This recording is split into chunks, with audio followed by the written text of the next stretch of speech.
Solemn music by the Armed Forces Band of Nigeria at the Ikoyi residence of Chief Shonekan as friends, family and political associates paid their last respect to the former head of interim national government.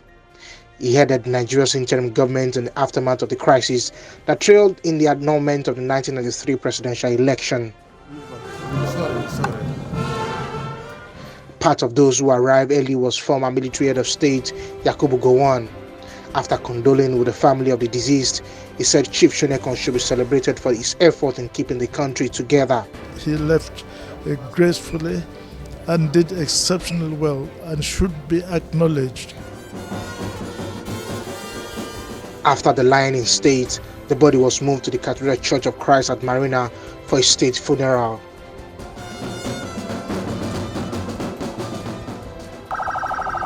The body was received at the entrance of the church by provost of the cathedral and other clergymen. God is the bread that comes down from heaven. Vice President Yemi Osinbajo, former head of state Yakubu Gowon, former President Goodluck Jonathan, governors of Lagos, Ogun and Edo states, and other eminent Nigerians were part of the dignitaries that attended the service.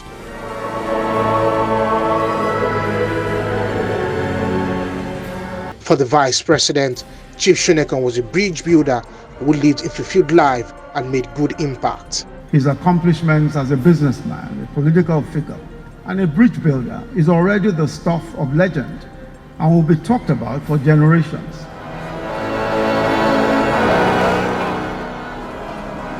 At the end of the service, the body was taken to the cemetery with a parade of honor by the military for a private event attended by few friends and family members. Then the lowering of the body into the grave. The military rites for a state burial followed with the ceremonial gun salute.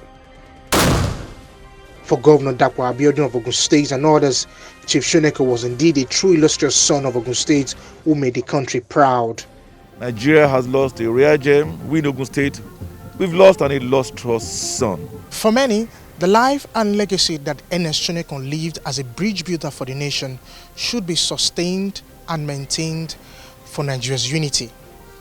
Ademola Lawrence, TVC News, Lagos. It is a long walk from Ibuzo Junction by a native of Aguma Ugboma quarters of Asaba, armed with their placards and drums, to the government house to show their dissatisfaction with what they term illegal acquisition of the remaining piece of land belonging to them by some people against the will of their paramount ruler.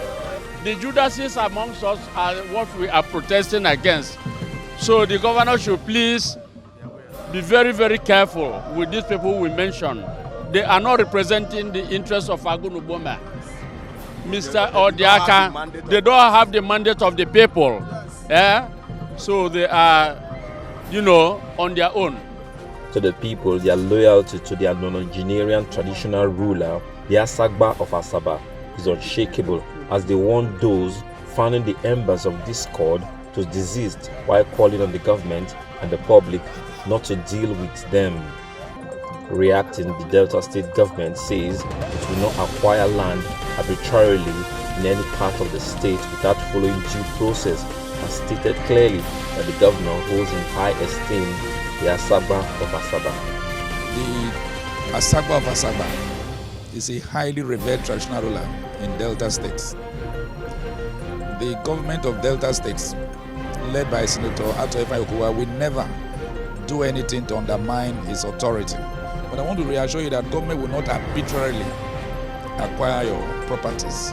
There are laid down procedures for government to acquire properties. The native of Agoma Ugboma, who say they have ceded all their land to government, including the location of the government house, appeal to the governor to intervene and preserve what is left of their government. Minister of State for the FCT, Ramatu Tijani Aliu, says the decision to set up the FCT Emergency Maternal and Child Health Intervention Center to provide oversight and coordinate reproductive, maternal, child health at the primary health care level in the FCT was well informed and in line with the national policy.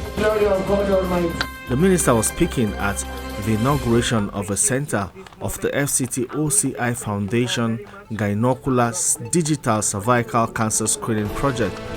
She said the COVID-19 pandemic did not hinder the FCT administration from funding healthcare. Each of the 62 political wards, being polling units and wards in the FCT, now has a functional health committee, legally registered and constituted as a community-based operation. There are also 61 village health communities established across the FCT in line with our drive to make healthcare delivery efficient, comprehensive, accessible, affordable, participatory and accountable to the residents of the Federal Capital Territory. Our President, in his own wisdom, said we should cross the T's and dot the I's. And on resumption of office, we embarked on the rehabilitation and upgrading of engineering infrastructure to owner of Upaya housing. For those who know the place, it's been abandoned for quite some time now. We also started upgrading of 1.2 kilometer blessed road in Kubwa, still in Gwari area council. Rehabilitation of the road from law school, Gwari to Institute Center to FCT boundary. INEC has also declared its readiness to conduct a credible, free and fair election on the 12th of February as politicians and political parties continue their campaign around the FCT.